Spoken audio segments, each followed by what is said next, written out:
When I was a young girl, I lived with my grandmother along with my mother and sisters. I was about 4 or 5 years old. It was always in the morning when this occurred. I would wake up early in the morning before my mother and sisters and just play around in the room. Then one morning, I was playing like any other day. Then I seen an elderly man standing slouched over looking in the window waving at me.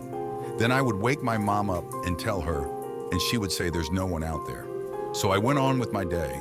Then I started seeing this man every day in the same place, sometimes in the big picture window when we were coming home from somewhere.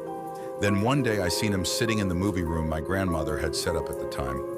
Then I ran upstairs to my mom and told her I see him again.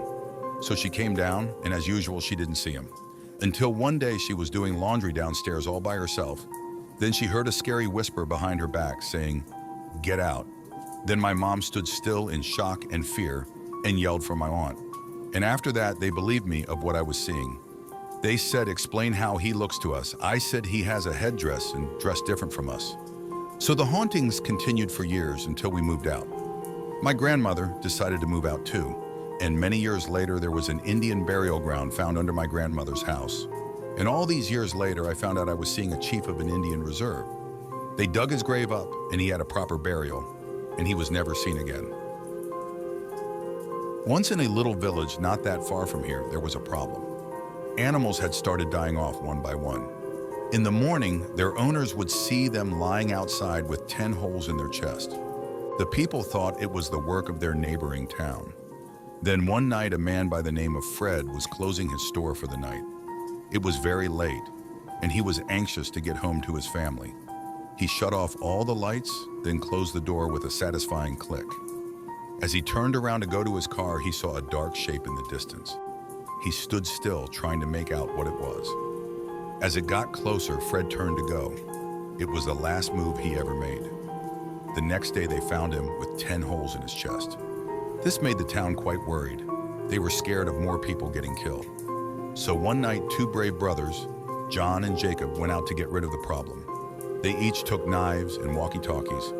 They said goodbye to their father and kissed their grandmother on the way out. The two boys decided to split up. One would go by the site of the murder, and the other would wander the streets. If one was attacked, they could use their walkie-talkie to contact the other. So they set off, keeping a close eye on the shadows. Nothing seemed to be happening. It was a calm night, and it seemed like they would get home safely. But then suddenly, John heard a crackling in the bushes behind him. He tried to call his brother, but it was too late. The figure leaped out of the bushes and tackled him, gouging his chest with IT's nails. Luckily, Jacob heard the commotion and rushed to help him. He leapt through the air and cut off the creature's right hand. The creature screamed and ran.